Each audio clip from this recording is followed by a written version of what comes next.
Hyer Magazine here at the Forbes 30 Under 30 Summit, live and direct. I have a very lovely young lady here, Samari. How you feeling today? I'm feeling blessed and amazing. How are you?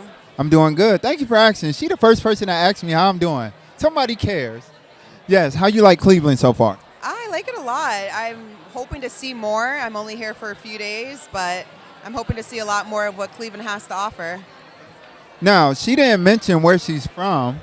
Where you from? Tell them where you from. I am from Boston, Massachusetts. Boston in the building. Now, I want to get straight to these questions.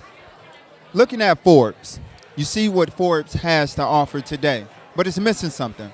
A lot of the prospects and perspectives that have been on this platform, they also stated that something is missing. What do you feel Forbes need to give more of a fulfillment to people here?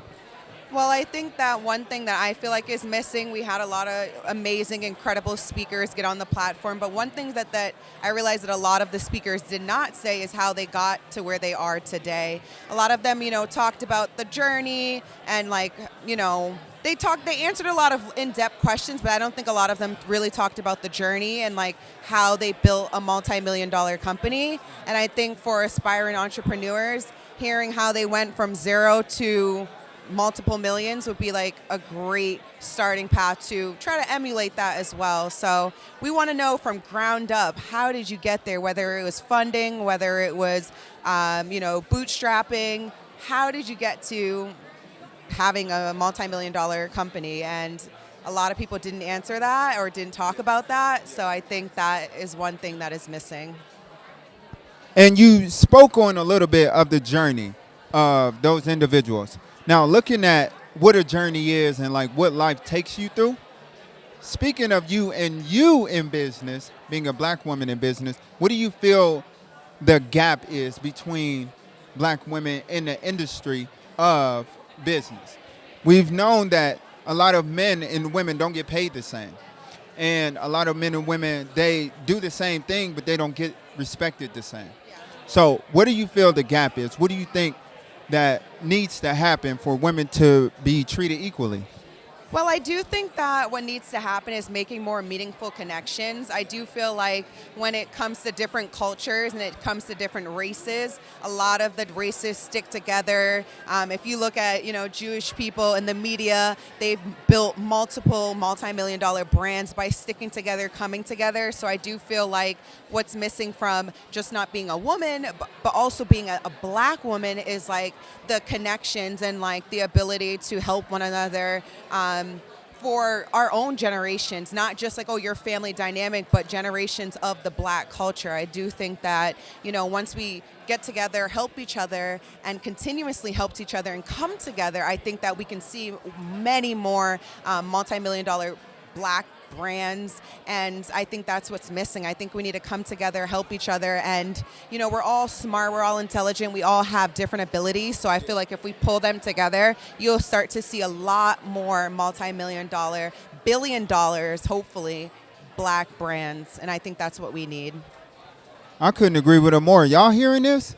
This is live and direct. So you spoke on something earlier I want to touch on. I want to shift gears. Titles. When it comes to black people in business, titles tend to matter.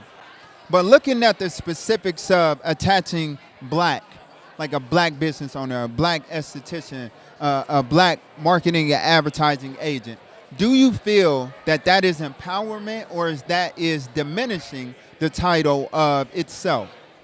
I wouldn't say it's diminishing, but I do think it's irrelevant. I hate that I even have to use the term myself because then it just creates that stigma again that we're black and you're bringing race into so many conversations. And if we want to diminish that stigma of oh, they're black, so they need funding, when we need to diminish the use of the word. And I myself find myself using it all the time. Oh, black owned brands. Why can't it just be called a brand? So I do think that using the title of black this, black that just repatriates that we are inferior of different brands, different races, and I do think that if we continue to stop using that and just call ourselves, hey, I'm a doctor, not a black doctor, or I'm a CFO, or just using the title and not putting black behind it. And I think that's something that as Black people, I do it myself. So it's something that we need to really unlearn and just represent ourselves by our occupation and not just Black in our race, because it just perpetuates racism and continues to keep us in a bubble. When you look at Black people in general and how they work and how they move, you've been in the community, you've been around other Black people in business. What do you think they're missing? Like, why can't we unify? Why can't those businesses scale the way that they truly want to? Let's be real. We started out as slaves. We came from Africa and then, broke into different races, different countries, different islands.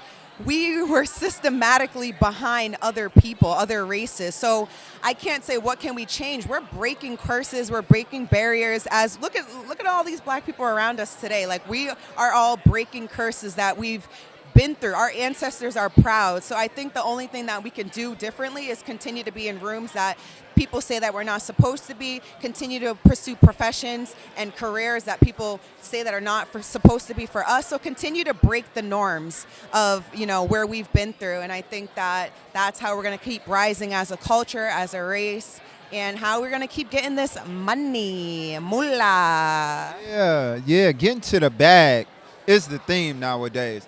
Now, before I let you go, I got to ask you one question. As a woman in a strong industry, in a growing industry of women empowered, specifically Black women, we got to acknowledge the Black women nowadays. If you don't, who are you? What do you promise as a Black woman to yourself to continue doing to help change that narrative? I promise to continue to lift as I climb. So as I keep climbing and keep making more money and keep climbing and being in rooms that I'm not even supposed to be in, I'm going to bring others with me. I promise that. I promise that I'm going to help and uplift other women to be successful, to achieve their dreams. And I just promise to lift as I climb.